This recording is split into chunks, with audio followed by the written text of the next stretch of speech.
사랑이 넘치는 엄마가 납치되어 살해당했습니다. 만약 독성 에너지가 눈에 보이도록 드러난다면, 느끼고 마주할 수 있다면, 마지막 순간에 그녀는 자신의 아이들을 공격자로부터, 한때 영웅으로 칭송받았던 살인자로부터 구했을지도 모릅니다. 아이도 용의자를 트로이 세비츠라고 확인했습니다. 그리고 그녀는 그가 피넬라스 보안관실 소속 경관이라고 말했습니다. 보안관실 경관들이 말하길 이 물건이 치명적인 유괴 악몽의 중심에 있었다고 합니다. 로앤 크라임이 이 사건을 전해드립니다. 저는 크리스 스튜어트입니다.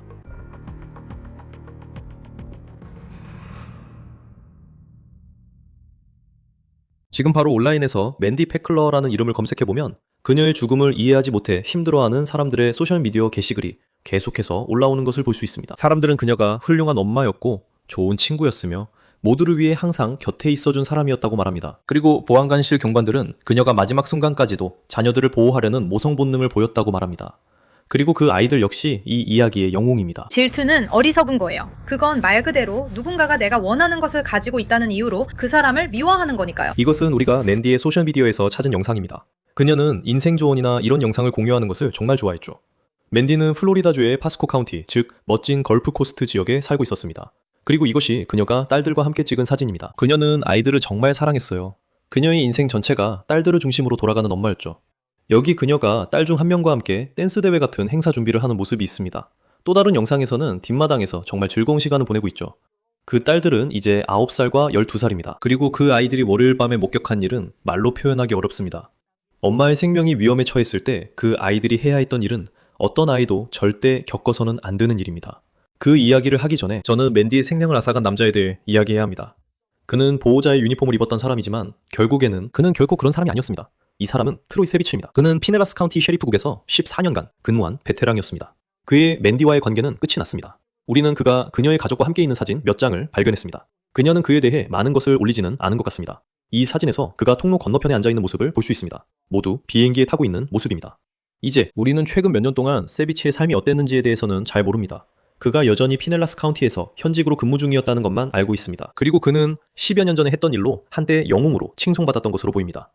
우리는 피넬라스 카운티 셰리프구 페이스북 페이지에서 세비츠의 이름을 검색했고 그의 업무 모습을 담은 여러 게시물이 나왔습니다. 여기서는 그가 악어를 제압하는 모습이 보입니다. 그리고 2015년에는 그는 부보안관들이 다리에서 뛰어내리려 했다고 말한 24세 남성의 생명을 구한 공로로 표창을 받았습니다.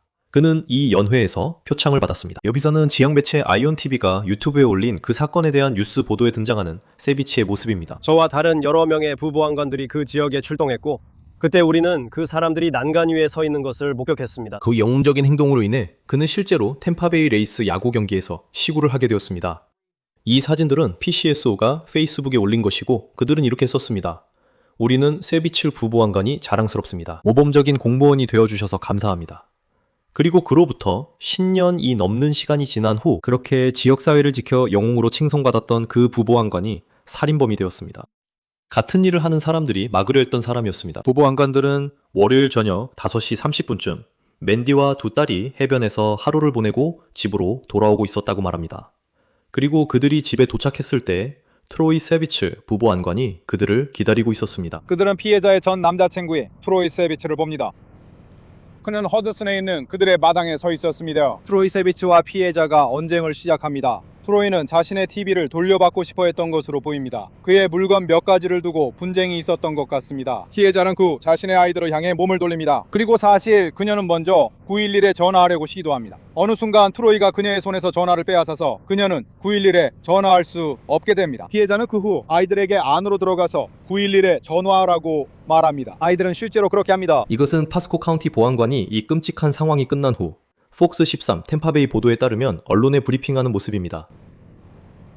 아이가 911에 전화해서 상황실과 협조했습니다. 그리고 그 전화를 들어보면 제가 그 통화에 대해 좀 더 이야기하겠지만 신고 접수 요원과 아이 모두 정말 훌륭하게 대처했습니다. 그 아이는 정말로 용감하게 행동했고 말한 내용과 제공한 정보 모두 대단했습니다. 그 과정에서 아이는 용의자를 트로이 세비츠라고 확인했습니다. 그리고 아이는 그가 피넬라스 카운티 보안관실 소속 부보안관이라고 말했습니다. 파스코 카운티 보안관 부서 대원들이 현장에 도착했습니다. 우리는 한 집을 수색했습니다. 이 시점에서는 피해자나 용의자가 어디에 있는지 확실하지 않았지만 집을 수색하고 두 아이를 안전하게 보호했습니다. 보안관은 세비츠가 맨디를 납치해서 렌터카에 태우고 도주했다고 말했습니다.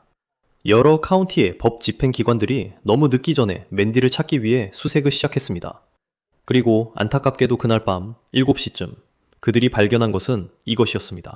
플래티넘 드라이브 지역에서 신호가 잡혀서 우리 대원조 한 명이 차량을 발견합니다. 그들은 차량을 확인합니다. 그리고 그 시점에서 우리는 드론을 띄웁니다. 차 안에 두구의 시신이 있다는 것을 확인할 수 있었습니다. 우리 팀은 확실하지 않기 때문에 안전하게 접근합니다. 용의자가 무장했다는 것은 알고 있지만 그가 아직 살아있는지 아닌지는 확실하지 않습니다. 하지만 곧 그와 피해자가 모두 사망한 것을 확인합니다. 이때가 저녁 7시쯤입니다. 나중에 용의자가 길을 운전하고 있는 것을 본 사람이 있었다는 정보가 나옵니다. 그들은 실제로 어느 순간 서로에게 엄지를 들어 보이기도 했습니다. 그리고 그 직후에 용의자가 스스로 목숨을 끊었습니다. 우리는 이 용의자가 언제 어떤 시점에 피해자를 살해했는지 확실하지 않습니다. 이제 사비츠의 상사인 피넬라스 카운티 보안관이 이 치명적인 대치 상황의 중심에 무엇이 있었는지에 대해 기자회견에서 한 말을 들어보시겠습니다. 그리고 그 다툼은 알다시피 제 말은 이건 정말 어리석은 일입니다. 그리고 우리 직원들이 알고 있는 바로는 그들은 헤어졌다 다시 만나는 불안정한 관계를 이어왔습니다. 하지만 그는 자신의 TV를 되찾고 싶어서 거기에 있는 겁니다. 이건 TV를 두고 벌어진 언쟁입니다. 분명히 그보다 더 깊은 문제가 있습니다. 하지만 그 일로 인해 그가 총을 들기로 결심하게 만들었다는 건 그녀를 납치하고 그녀를 쏘고 죽이고 그녀의 아이들이 그걸 직접 겪게 만들고 그 모든 게 단지 관계 문제 때문이었어요. 그리고 그 계기는 TV 한 대였죠. 정말 끔찍해요. 수사당국에 따르면 맨디의 두 딸은 이제 친아버지와 함께 지내고 있다고 합니다. 수사당국에 따르면 사비츠가 아이들을 해치려고 했던 것 같지는 않지만 그가 아이들을 위험에 빠뜨렸다는 것은 분명합니다. 이 기자회견에서 가장 인상 깊었던 순간은 파스코 카운티 보안관이 이제 엄마 없이 자라게 될 두 소녀에게 전한 이 메시지였습니다. 그들을 너무나 사랑했던 엄마죠. 언젠가 인생에서 여러분은 모든 영상들을 다시 보고 모든 보고서와 일어난 일들을 읽게 될 순간이 올 겁니다. 그러니까 이 말을 꼭 저희에게서 직접 들어주세요. 저희는 그 911 녹음 테이프를 들었고 여러분의 어머니가 여러분의 생명을 구하기 위해 안으로 들어가라고 하고 911에 전화하라고 말씀하신 걸 알고 있습니다. 여러분은 어머니가 시키신 대로 정확히 하셨습니다. 그러니까 이 점을 꼭 기억하세요. 여러분의 어머니께서는 하늘에서 여러분을 내려다보시며 두 분 모두를 정말 자랑스러워하고 계십니다. 왜냐하면 어머니께서는 모든 부모가 자녀에게 하길 바랄 바로 그 일을 하라고 하셨기 때문입니다. 그건 바로 자신의 생명을 구하고 안전하게 살아가는 것이었습니다. 그러니까 너희 둘 다 옳은 일을 했다는 걸 알아둬. 너희는 엄마가 원했던 대로 정확히 행동했어. 그리고 네가 한 일에 대해 엄마는 정말 자랑스러워하셔. 내가 그 녹음을 들었을 때 그리고 보안관도 그걸 들었을 때 우리 모두 너희 둘이 얼마나 용감했는지에 놀랐어. 우리는 정말 놀랐어 있잖아. 네가 그렇게 침착하게 행동했고 우리가 최대한 빨리 도착할 수 있도록 정보를 제공해 준 것에 정말 놀랐어. 그래서 우리는 네가 정말 자랑스러워. 그리고 네 엄마도 그럴 거야. 하지만 이 모든 지역사회가 너를 위해 기도하고 있다는 걸 알아줬으면 해. 우리 모두가 너를 감싸 안고 있고 우리가 할 수 있는 모든 걸 다 할 거야. 왜냐하면 네가 다시 학교에 돌아갈 거라는 걸 알고 있고 우리가 네게 필요한 자원이 준비되어 있도록 할 거니까. 이제 데뷔군맨 박사를 모시기 전에 꼭 알려드리고 싶은 아주 중요한 지원 정보 몇 가지를 공유하고 싶습니다. 먼저 위기 상황에서 전화할 수 있는 번호는 988입니다. 만약 여러분이 아는 누군가가 위기에 처해 있다면 이 번호로 전화하세요. 이 번호는 24시간 운영됩니다. 그리고 이것은 가정폭력 핫라인으로 번호는 1-800-799-7233입니다. 이 번호로 전화하거나 thehotline.org에 접속할 수 있습니다. 익명으로 상담받을 수 있습니다. 이 역시 연중 무휴 24시간 운영됩니다. 이 사건을 자세히 알아보기 위해 지금 저희와 함께 해주신 분은 범죄학자 데뷔 굿맨 박사입니다. 데뷔 박사님, 로앤크라임에서 항상 함께 해주셔서 감사합니다. 최근에 이런 사건들을 정말 많이 본 것 같아요. 여러분도 아시다시피 미시간주의 그 가족을 기억하실 겁니다. 아마 지난주나 그 전주였던 것 같아요. 남편이 자신의 6자녀와 아내를 살해한 뒤 스스로 목숨을 끊었던 사건이었죠. 이번 사건에서도 법 집행기관에 따르면 이 부보안관이 맨디와 갈등이 심한 관계에 있었던 것으로 알려졌습니다. 하지만 결국에는 그가 정말로 이런 행동을 했다는 게 계속 머릿속에 맴돌아요. 어떻게 경찰관이 이런 짓을 할 수 있을까요? 특히 14년이나 근무한 사람이 말이죠. 아이들 앞에서 이런 일을 저지르다니 정말 괴물이나 다름없다고 생각합니다. 이런 사건의 가해자들의 심리에 대해 말씀해주세요. 이들은 전과가 없을 수도 있죠. 이 사람의 경우에도 사비츠 부보안관은 아시다시피 법 집행기관에 따르면 모범적인 경찰관이었습니다. 그런데 갑자기 이런 일을 저질렀죠. 그의 인생에 무슨 일이 있었는지는 모르겠지만 이런 순간에 이런 행동을 하는 사람들의 심리에 대해 말씀해 주세요. 물론입니다. 크리스, 함께하게 되어 반갑습니다. 그리고 정말 끔찍하고 참혹한 사건이네요. 그리고 양쪽 유가족분들께 깊은 애도를 표하고 싶습니다. 양측 모두에게 사망자가 있으니까요. 우리가 정신 건강에 대해 이야기할 때 그 영향이 얼마나 광범위한지 잘 알고 있습니다. 하지만 말씀하신 대로 여기서 사비츠 부보안관과 삶이 정말 공공봉사에 바쳐진 사람의 상황을 살펴보면 정말 맞는 말씀입니다. 알다시피 공공 서비스를 위해 헌신한 분입니다. 그게 바로 지역, 주, 연방 공무원들이 하는 일이죠.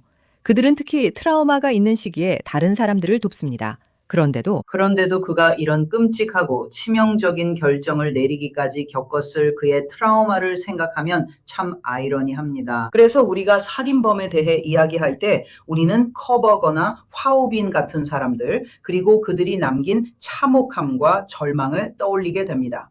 하지만 크리스, 우리는 이웃들 사이에서도 이런 일이 일어날 수 있다는 점을 이해하고 인식해야 합니다. 심지어 전문가들조차도 마찬가지입니다. 우리는 그들이 어떤 짐을 지고 있는지, 그들의 정신 건강이 얼마나 취약한지 알 수 없습니다. 그리고 아시다시피 저는 범죄학자로서 제가 만든 이론이 있습니다. 바로 항아리 이론입니다. 그리고 저는 이 이론이 이 사건과 관련이 있을지, 예를 들어 질투, 분노, 복수 같은 감정과 연관이 있을지 궁금합니다. 분명히 어느 정도의 분노가 있습니다. 그것도 아주 깊이 뿌리 내린 분노죠. 그는 자신의 피해자에게 복수를 했지만 거기에 질투의 요소도 있었을까요? 물론 앞으로 더 많은 사실이 밝혀지겠지만 정말 끔찍한 일입니다. 그리고 참고로 피해자학 측면에서도 그 영향이 매우 광범위합니다. 왜냐하면 피해자들만의 문제가 아니기 때문입니다. 그리고 알다시피 그들은 목숨을 잃었습니다. 그리고 이제 자라나야 할 어린 소년들과 아이들에게도 정말 슬픈 일입니다. 그리고 다른 지역, 주, 연방 경찰관들과 지역사회에도 영향을 미칩니다. 그래서 여기에는 정말로 많은 것들이 얽혀 있습니다. 정말 그렇습니다. 그리고 저는 이 모든 일이 벌어진 월요일 밤의 순간을 떠올립니다. 경찰에 따르면 맨디가 딸들과 함께 집으로 돌아오고 있었고 그들은 해변에 있었으며 트로이가 있었습니다. 그리고 이 관계는 끝난 상태였습니다. 분명히 그들은 어느 정도 함께 살고 있었던 것 같습니다. 그는 자신의 텔레비전을 돌려받고 싶어 했습니다. 그리고 이게 단순히 TV 때문만은 아니라는 걸 압니다. 하지만 이런 순간들이 우리가 이야기하고 있는 것처럼 끔찍한 일로까지 번지게 되는 거죠. 그러니까 단순히 TV 때문만은 아니었지만 TV도 어느 정도 관련이 있었던 거죠. 이런 순간들, 그러니까 이 모든 것에 더 깊은 의미가 뭐라고 생각하세요? 제 생각에 더 깊은 의미는 어떤 사람들의 정신 건강 문제가 아주 깊게 뿌리 내려 있다는 거예요. 그리고 TV는 정말로 그저 방아쇠 역할을 했을 뿐이라고 생각합니다. 하지만 다행히도 엄마이자 보호자로서 그녀는 딸들을 보호해야 한다는 걸 알고 있었고, 딸들이 안전과 생존, 그리고 궁극적으로 목숨의 안전을 위해 집 안으로 들어가도록 했어요. 하지만 제 생각에 사람들이 어떤 결정을 내릴 때 우리가 모르는 부분이 있다는 거죠. 그들의 관계가 워낙 불안정했기 때문에 그가 이런 일을 생각하고 있었던 건지, 아니면 이게 정말로 TV를 둘러싼 다툼 때문에 나온 충동적인 반응이었는지 우리는 알 수 없습니다. 아니면 그가 정말로 알다시피 더 깊고 어두운 의도를 가지고 그곳에 온 것인지, 결국 그것이 납치와 살인으로 이어진 것인지 말이죠. 그리고 자살률도 아시다시피 크리스 최근에 증가하는 모습을 보이고 있습니다. CDC, 즉 주병통제예방센터와 WHO, 세계보건기구에 따르면 전반적으로 친밀한 파트너에 의한 살인도 증가하는 추세를 보이고 있습니다. 그리고 아시다시피 저는 범죄학자로서 매일 데이터를 확인합니다. 그리고 2024년에 우리가 알고 있는 사실은 발생한 모든 살인 사건 중에서 그중 20%가 친밀한 파트너에 의한 살인이었습니다. 그래서 이 문제는 정말로 우리의 관심과 논의가 필요합니다. 정말 그렇습니다. 그리고 이 관계를 보면 보안관은 이 관계를 매우 불안정했다고 표현했습니다. 이런 사건들에서 우리는 종종 유독한 관계였다는 말을 듣게 됩니다. 그리고 이런 사건들에서 항상 제게 인상 깊게 남는 한 가지가 있습니다. 좋은 시절도 있고 나쁜 시절도 있습니다. 그리고 결국에는 이렇게까지 오게 되는 거죠. 그리고 아시다시피 어떻게 이런 지경까지 오게 되는지 이해하기가 정말 어렵다고 생각합니다. 우리가 듣고 있는 것처럼 그가 이런 일을 9살, 12살 아이들 앞에서 저질렀다는 게 말이죠. 그리고 그들의 엄마가 아이들에게 911에 신고하라고 소리치고 있습니다. 그런데 그 남자는 원래 우리를 보호해야 할 유니폼을 입은 사람이었고 결국 자신이 막아야 할 사람이 되어버렸습니다. 정말 상상하기 힘든 일입니다. 하지만 인간관계를 바라보고 이런 범죄를 접할 때 범죄학자로서 어떤 점들이 관계가 어떻게 진행되다가 결국 이런 친밀한 파트너 폭력으로 이어지는지, 이런 이야기들에서 공통적으로 보이는 점들이 무엇인지 궁금합니다. 그렇죠. 사실 우리 모두가 알다시피 그리고 관계를 맺고 있는 사람이라면 누구나 완벽한 관계란 없다는 걸 알고 있습니다. 하지만 관계에서 존재하는 불완전함과는 확실히 뚜렷한 차이가 있습니다. 그리고 이런 경우에는 논쟁이나 다툼이 지속적으로 반복되는 경향이 있습니다. 그리고 욕설이라든지 물건을 세게 내리치거나 부수는 행동들이 있을 수 있습니다. 그리고 불행하게도 이런 행동들이 점점 더 심해지는 경우가 많죠. 그리고 언어적 폭력이 신체적 폭력으로 이어지고 그 다음에는 사과와 선물 공세, 잘못을 바로잡으려는 시도가 반복됩니다. 그래서 이건 정말로 일종의 진자 운동과도 같습니다, 크리스. 이 진자는 양쪽으로 계속 흔들리다가 정말로 이제는 더 이상 안 되겠다, 멈춰야겠다라는 결정을 내릴 때까지 반복됩니다. 그리고 때로는 당국을 개입시키고 실제로 경찰의 상황을 기록하는 것을 의미하기도 합니다. 이제 우리는 잠시 멈추고 결표를 달아야 할 때입니다. 하지만 그 경찰이 가해자이거나 폭력에 연루되어 있을 때는 어떻게 될까요? 그래서 정말로 미묘한 경계이긴 하지만 분명히 피해자에게는 전혀 책임이 없습니다. 우리는 그 감정이 얼마나 큰지 이해합니다. 그리고 사람들이 깊이 사랑할 때, 즉 사베츠 부부안관처럼 그만큼 깊이 미워할 수도 있다는 법 심리학적 관점도 있습니다. 그리고 감정이 극에 달하고 개인이 말 그대로 통제력을 잃고 무너질 때, 그때 상상할 수 없는 일이 일어납니다. 그리고 이런 좋은 지역사회에서 이런 일이 일어났다는 건 누구도 믿기 힘든 일입니다. 딸들을 둔 이 훌륭한 어머니도 그 부보안관 자신도 지역사회에서 존경받고 인정받는 사람들이었습니다. 그리고 보안관도 말했듯이 이런 행동이 일어난 순간부터는 부보안관이라는 직함과 명예는 말하자면 사라지게 됩니다. 그리고 이제 이런 일을 저지른 사람은 악랄하고 폭력적인 범죄자가 되는 것입니다. 맞아요. 그리고 저는 그가 그렇게 기억되어야 한다고 생각합니다. 왜냐하면 이런 일을 두 소녀 앞에서 그리고 언제든지 이런 행동을 했다는 것은 그는 돌아설 수도 있었고 멈출 수도 있었습니다. 흥미로운 점은 그가 렌터카를 타고 있었다는 것을 사람들이 지적했다는 겁니다. 그게 무슨 의미인지는 잘 모르겠어요. 그러니까 저는 그가 힘든 시기를 겪고 있었는지 아니면 차가 수리 중이었는지 아니면 그 이상 뭔가가 있었는지는 잘 모르겠어요. 이게 단순히 내 TV를 가지러 왔다는 상황이 아니었고 모든 분노가 다시 올라오면서 상황이 악화된 것 같아요. 벗어날 수 없는 상황에 처했고 결국 이렇게 슬프게 끝나버렸죠. 아니면 그 이상 뭔가가 있었는지도 모르겠어요. 그 부분에 대해서 어떻게 생각하세요? 사람들이 그 점을 굳이 지적했다는 사실에 대해서요. 거기서 우리가 뭔가 더 해석할 수 있는 게 있을까요? 저는 가능성이 있다고 생각해요. 제 생각에는 모든 일에는 메시지와 의미가 있다고 봅니다. 물론 우리가 그걸 알 수 있을지는 모르겠지만요. 그가 렌터카를 타고 나타난 것도 뭔가 의미가 있을 수 있다고 생각해요. 아마도 그게 이웃들이나 피해자 그리고 딸들에게 눈에 띄지 않게 하기 위해서였을 수도 있죠. 그래서 다시 말하지만 우리가 모르는 부분이 있고 수사가 계속되면서 밝혀질 수도 있지만 그가 정말로 이런 일이 일어나길 의도했는지는 알 수 없습니다. 그는 알고 있었을 거예요. 보안관도 말했듯이 그날은 작은 딸들과 엄마에게 정말 멋진 하루였고 그들은 해변에서 하루를 보냈습니다. 정말 즐거운 시간을 함께 보냈죠. 그렇게 꿈 같은 하루에서 말하자면 이제는 악몽이 되어버렸죠. 그래서 저는 렌터카가 거의 위장용으로 사용된 게 아닐까 생각합니다. 분명히 보안관 순찰차로 나타나지도 않았고 자신의 차량으로도 오지 않았으니까요. 네, 흥미롭네요. 그리고 앞으로 그의 인사 기록에서 어떤 추가 정보가 나올지 지켜봐야겠죠. 그의 정신 건강이나 행동 방식에 어떤 경고 신호가 있었는지도 말입니다. 분명히 2014년이나 2015년에 보였던 모습과는 매우 달랐으니까요. 그는 결국 알다시피 이 이야기에서 아이러니라는 단어를 쓰는 게 참 어렵지만 그는 한때 다리에서 스스로 목숨을 끊으려던 사람을 막았던 적이 있습니다. 그리고 10년이 지난 지금 그 영웅은 그가 저지른 일로 인해 아주 먼 과거의 인물이 되어버렸죠. 또 한 가지 생각나는 건 이 관계에 대해 보안관이 격동적이었다고 표현한 부분입니다. 알다시피 이 관계는 오르락 내리락이 있었죠. 우리는 그 관계의 모든 세부 사항을 영원히 알 수 없겠지만 분명히 좋지 않았다는 건 충분히 알고 있습니다. 맨디는 그 관계에서 벗어난 것 같습니다. 맨디는 친밀한 관계에서 폭력을 겪는 많은 사람들이 하지 못하는 일을 해냈죠. 알다시피 피해자를 탓하는 건 아니지만 많은 사람들이 그냥 그 관계에 머물면서 상황이 나아지길 바랄 뿐이죠. 그런데 맨디는 그 관계에서 벗어난 것 같습니다. 그는 자신의 TV를 가지러 돌아오고 있었으니까요. 그런데도 알다시피 사비츠 부보안관으로부터 그녀를 정말로 보호할 수 있었던 게 뭐가 있었을까요? 그리고 제가 부보안관이라고 말하는 건 그가 결국 법 집행관이었기 때문에 그녀가 보호받지 못했다는 의미는 아닙니다.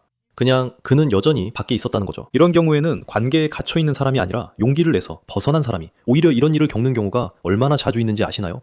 그런데도 결국에는 그들이 제대로 된 보호를 받지 못하는 경우가 많죠.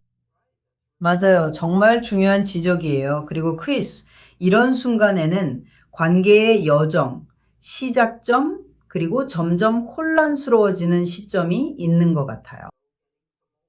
그리고 그 용기 말이에요. 저는 사람들이 맨디를 아주 용감한 여성으로 기억해 주길 바라고 또 그럴 거라고 생각해요. 딸들을 지키는 보호자였죠.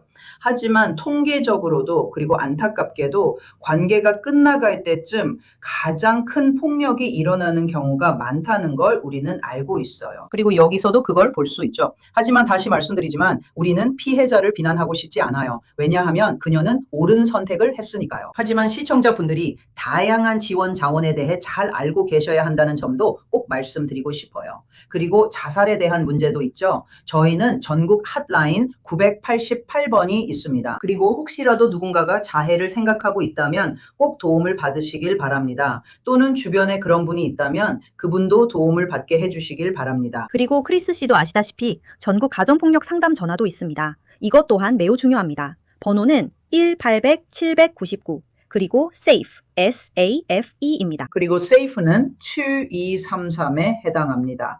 다시 한번 말씀드리자면 이런 자원들이 있기 때문에 다른 분들도 용기를 내어 이런 어려운 결정을 내릴 수 있습니다.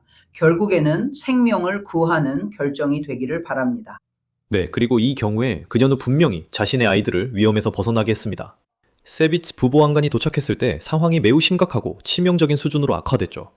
닥터 데비, 항상 로앤크라임에 함께 해주셔서 감사합니다. 함께 해주셔서 고맙습니다. 고마워요, 크리스. 저도 영광이었습니다. 이상으로 로앤크라임에서 전해드린 사건을 마치겠습니다. 저희 유튜브와 스포티파이 구독해주세요. 그리고 피콕에서도 스트리밍 중입니다. 저는 크리스 스튜어트였습니다. 다음에 또 뵙겠습니다.